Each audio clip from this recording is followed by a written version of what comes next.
VR sahibiyseniz oynamanız gereken oyunlar. Asıl videoyu çekmemin sebebi aslında tamamen Sushi ben. Çünkü bu oyun uzun süredir VR'da oynadığım en iyi oyunlardan biri net bir şekilde. Hem hikaye anlatımı olarak hem de oyun oynanış stili olarak gerçekten inanılmaz. Ama derseniz ben daha sandbox bir şey oynamak istiyorum. Perimeter gerçek anlamda temel mekanizmaları kullanarak istediğiniz her şeyi yapabiliyorsunuz. Ama derseniz ki ben insanları yönetmek istiyorum, o zaman Deizm oynayabilirsiniz. Tahminen VR'da en çok oynadığım 3. oyun bu oyundur. Çünkü yere oturup salak salak insanları yönetmek inanılmaz eğlenceli. Derseniz ki ben PvP atmak istiyorum, o zaman Rumble oynayabilirsiniz. Biraz mekaniklerine alışmakta zorlanabilirsiniz ama bir süreden sonra alışıyorsunuz. Mekaniklerine daha rahat alışılan bir PvP oyunu ise War of Wizards. Bu oyunun mekaniklerine hemen rahatla alışıp rahatla oynayabiliyorsunuz ve inanılmaz eğlenceli. Derseniz ki ben o PvP hissiyatı ve eğlence hissiyatını aynı anda inanılmaz derecede hissetmek istiyorum, o zaman Until You Fall oynayabilirsiniz. Tabi ne kadar gerçek bir PvP yapmıyor olsanız da teke tek dövüş inanılmaz derecede iyi hissettiriyor. Ben dövüşmek istemiyorum. Ben arkadaşlarımla birlikte dungeon crawlamak istiyorum. O zaman Dungeons of Eternity tam aradığınız oyun. Gerçek anlamda VR'daki en iyi dungeon crawler oyunlarından biri olabilir. Yine ben sandbox oynamak istiyorum derseniz VR Keystop oynayabilirsiniz. Ama derseniz ben hem sandbox istiyorum hem anime kızı istiyorum, o zaman Viva Project oynayabilirsiniz. Bunun üzerine bir de online eklemek istiyorum diyorsanız o zaman VR Chat oynayabilirsiniz. Hem de bu sayede VR olmayan arkadaşlarınızla da oynayabilirsiniz.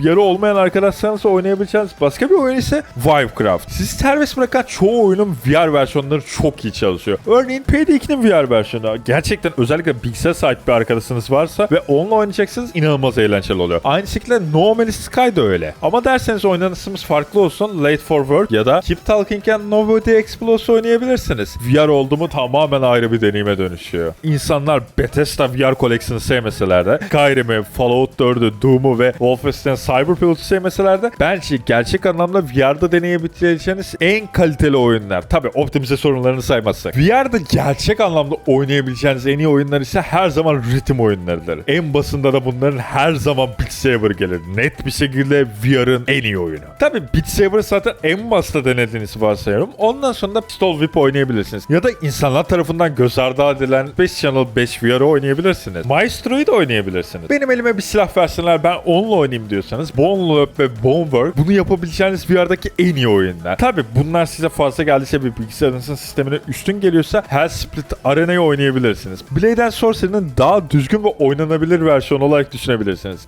Bu arada Blade and Sorcery'de oynayabilirsiniz. Ama tabi bunu kesinlikle modlarla oynayın. Pavlov VR'ı da oynayabilirsiniz. Tabi şu an tahminen oynamak istemeyeceksiniz Pavlov VR'ı, fakat Construction VR'ı oynamak isteyeceksiniz. Çünkü bu oyun Pavlov VR'ın light versiyonu gibi düşünebilirsiniz ve bence Pavlov VR'dan bile bazı noktalarda daha iyi. Silah modifikasyonları için Hot Dog, Horse Sauce and Hand Grenades oyununda oynayabilirsiniz tabii ki de. Gerçekten silah modifikasyonu konusunda tahminen VR'da bir numaralıklarda. Ghost of Tabor VR'ın Escape from Tarkov, yani fazla açıklamaya gerek yok bence. The Walking Dead Sins and Silence. Kesinlikle The Walking Dead sevmiyorsanız ya da izlemediyseniz bile denemeniz gereken bir oyun. Çünkü mekanikleri inanılmaz sağlam. Hardball'da da bir John Wick oyunu diyebiliriz. Ama derseniz ki evime birisi geldi VR takıp oynatmak istiyorum, o zaman Super Hot VR ya da The Lab'i rahatlıkla oynatabilirsiniz. Hikayesinde ilerleyebileceğim ve kendisine has deneyim veren oyunlar arıyorsanız o zaman FNAF Help Wanted 1 ile 2'yi oynayabilirsiniz. FNAF sevmiyorsanız bile oynayabilirsiniz. Tahminen oyun dünyasının en korkunç oyunlarından biri olmuş VR'a sokarak. Tabi Fatal Frame'i saymazsak. Asgard's Threat 1 ve 2 de aynı şekilde hikayeli bir şekilde ilerleyebileceğiniz